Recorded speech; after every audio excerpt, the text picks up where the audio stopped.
I'm gonna try and use a method that I've never done before, where you kind of give the whole piece a scuff sand and then you apply a gel stain on top of it, and it's going to kind of blend that orange with the gel stain, making it into like more of a darker, richer, warmer wood instead of this bright orange. Hello, welcome to my channel. I am Sarah. This is the piece of furniture that we're gonna flip today. I have been doing furniture flipping on and off for about 2, maybe 3 years now. And I kind of keep coming back to it because it really is just kind of good profit margins, and it's a great way to make some extra cash when you need it. Right now we have to replace our entire plumbing in our house because it's cast iron and it just needs to get replaced, and that's going to cost a pretty penny. So I am doing furniture flipping today, not because I really want to, but because I have to. And I know a lot of furniture flippers that you'll see on YouTube or other social media platforms just absolutely love it. They're like, the moment I did my first piece, I was just, I knew that's what I wanted to do. That's not the case here, but it's kind of a love-hate relationship, because while I don't completely enjoy the process of furniture flipping, there are things that I really do love about it. So I'm gonna try and use a method that I've never done before, where you kind of give the whole piece a scuff sand and then you apply a gel stain on top of it, but it's going to allow me to not have to sand down to bare wood and do a full stain.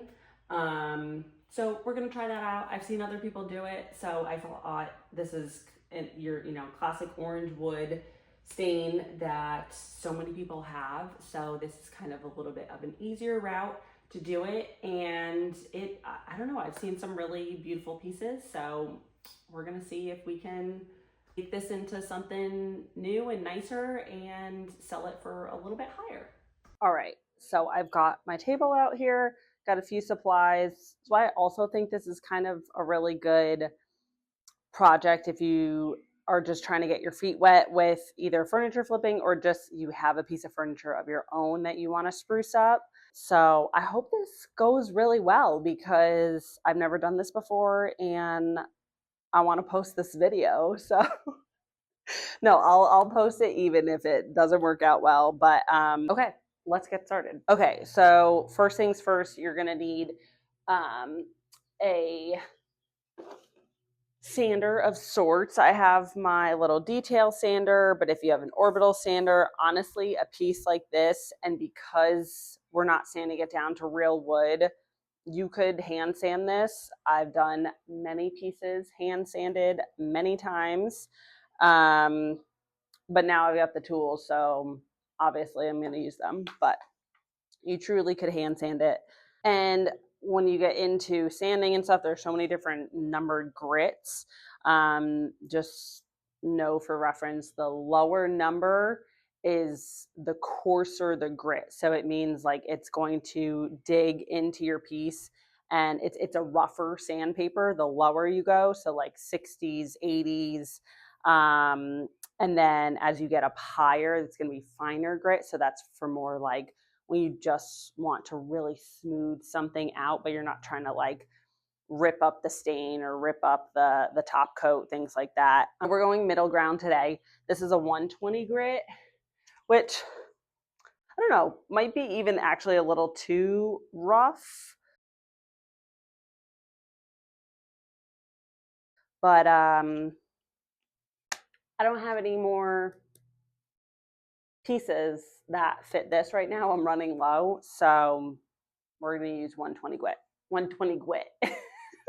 I'm also running low on my masks. I don't know where all my like actual like N95s are, so we're just doubling up these. Don't come at me in the comments saying I need better PPE. I know. But you do better than me, okay?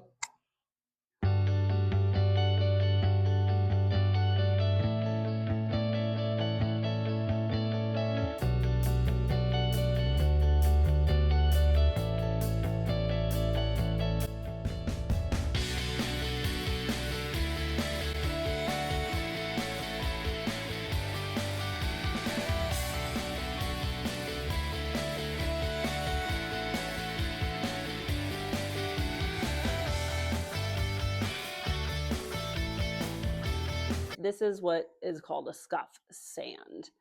And that's where you're really just getting that shiny kind of top layer off so that you can apply another layer of usually paint, but in this case, we're going to do the gel stain. So I am going to give this just a once over clean to get all of the sawdust off. By the way, I did already give this a thorough clean when I started. I always clean my pieces before I sand. I hope this turns out really good. I don't know. I said I have mixed feelings about furniture flipping. It's a love-hate relationship to me right now. But this isn't, I don't want to deter anyone from not trying it out. I think that's anything that I'm trying to achieve with my YouTube channel is like encouraging people to just try things out themselves, because you truly never know if something's for you until you try it out. You can research it, you can watch other people do it, you can get feedback from other people. Personally, I just think you got to just do it. And even then, it's still, there's times where I'm like, okay, I really love furniture flipping. And then there's other times where I need to take a break and it's just like not bringing me joy. But there's other times where it really does. So, and I mean, that's a lot of things in life. Like, not everything's going to be 100% joy or 100% loathing.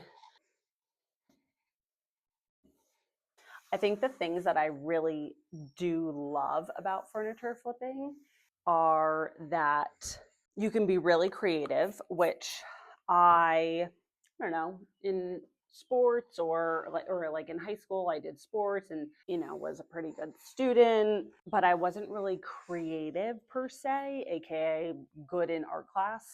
Like, I just feel like there's those typical artsy kids who were good at drawing, good at painting, their doodles looked good on notebooks, right?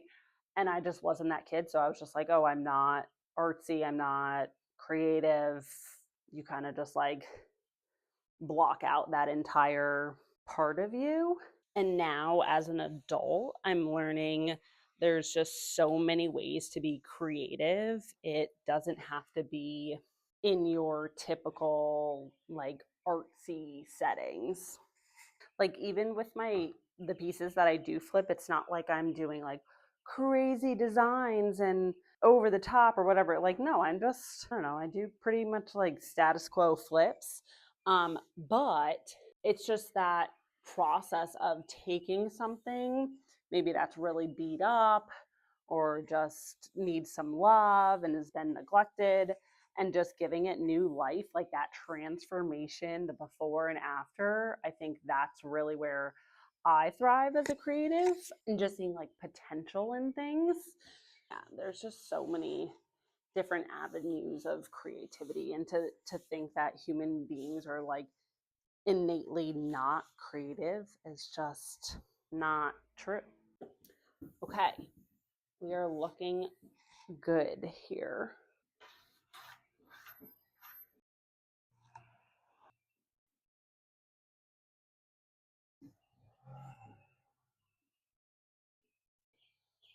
My mail truck just went by and it's like, you want to like make eye contact and just be polite and wave, but like they're not looking when you're looking. So now you're just like, did they just feel me just like looking at them a lot? So they're just avoiding my eye contact. I don't know. Anywho, okay. So I'm just wiping off the last little bit of sawdust here. Everything's cleaned off. Got my stain out. I know I need to put on PPE, but I don't know if you guys would be able to hear me. So it's getting steamy out here. So I'm hoping I can get this done, let it dry, and head back inside. So the color I'm using is Kona. I'm using the Varathane gel stain. And I really just love gel stain. I haven't used it with just a cloth like this. Like, usually I have a sponge. Like I said, I'm running out of supplies, but we're just going for it. But one of the reasons I love gel stains is because I feel like it's very forgiving.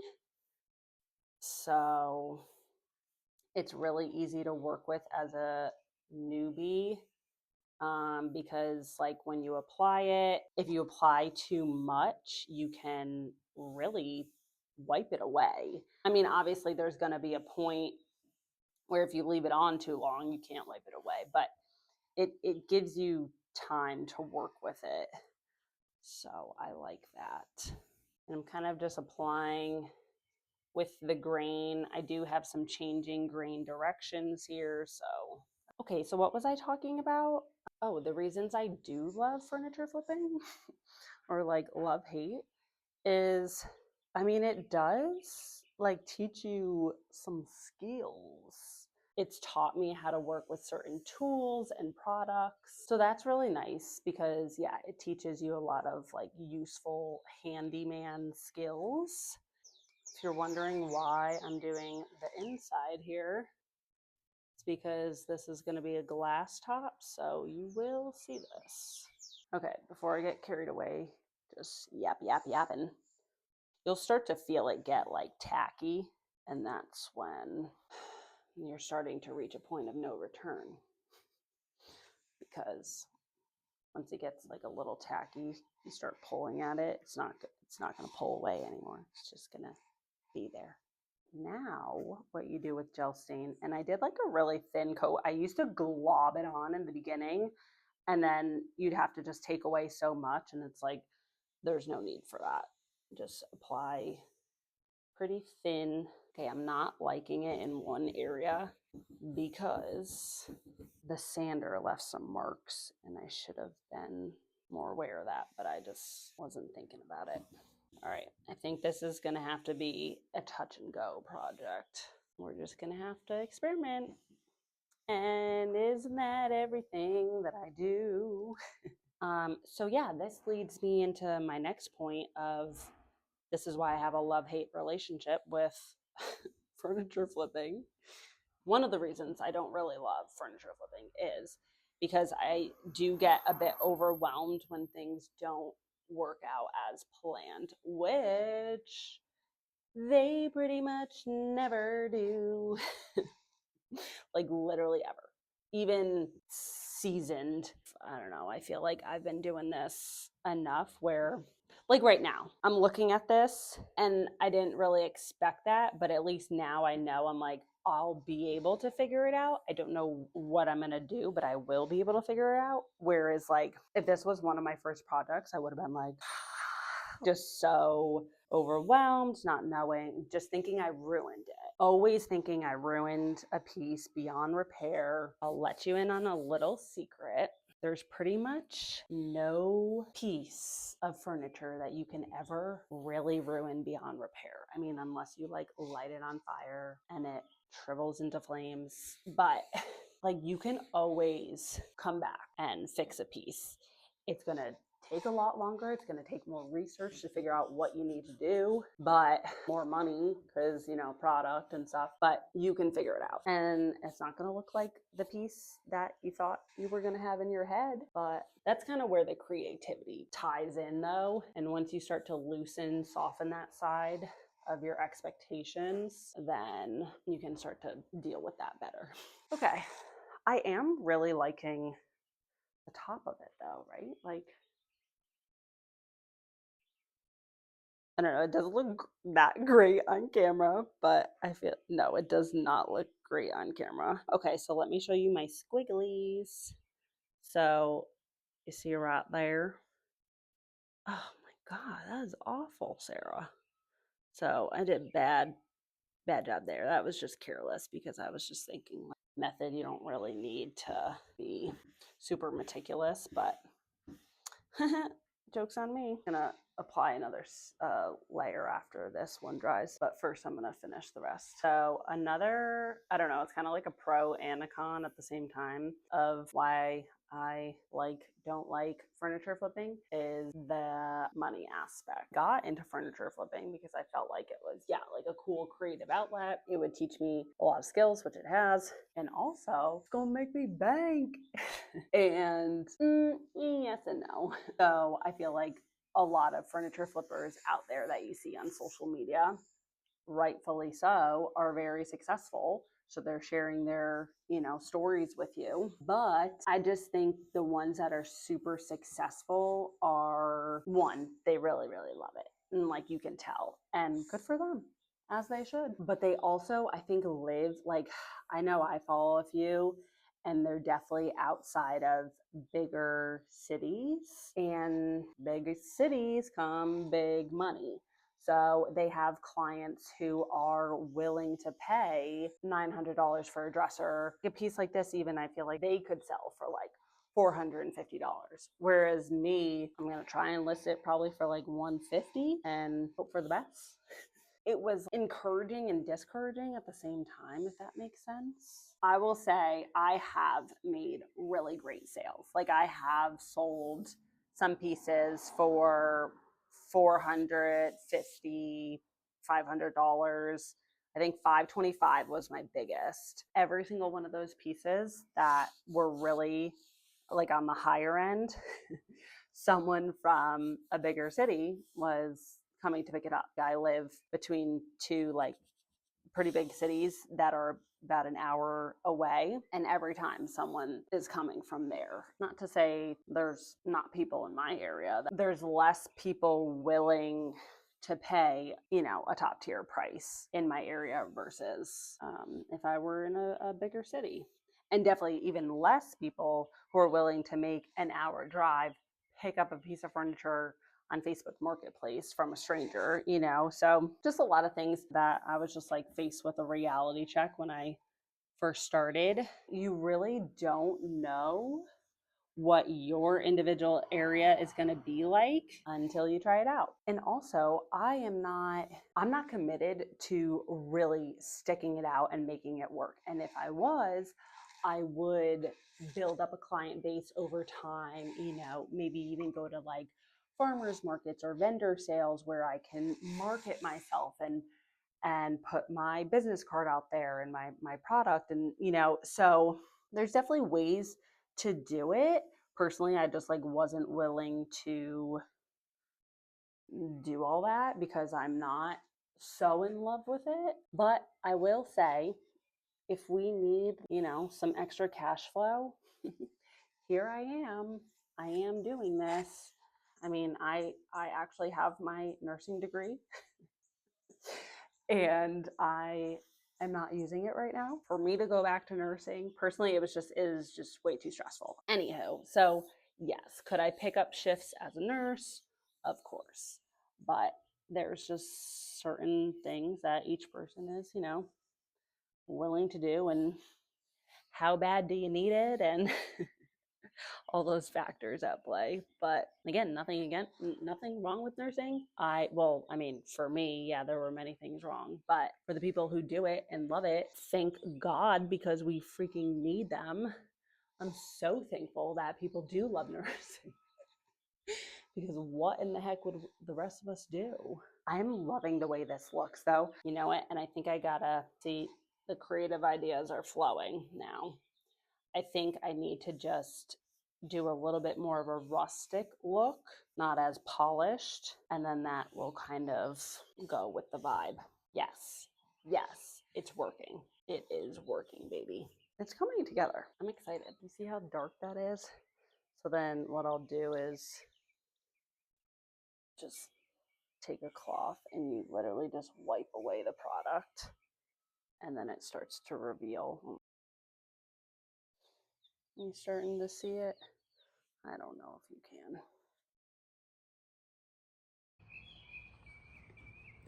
All right, so this is how it turned out. I will say, immediately on camera, I can see it definitely looks a little bit more chaotic than it does in person. The orange and just the underneath is really picking up on camera, whereas like in person, it's not coming through as much. I don't know, it's more blended. Okay, I did a second coat.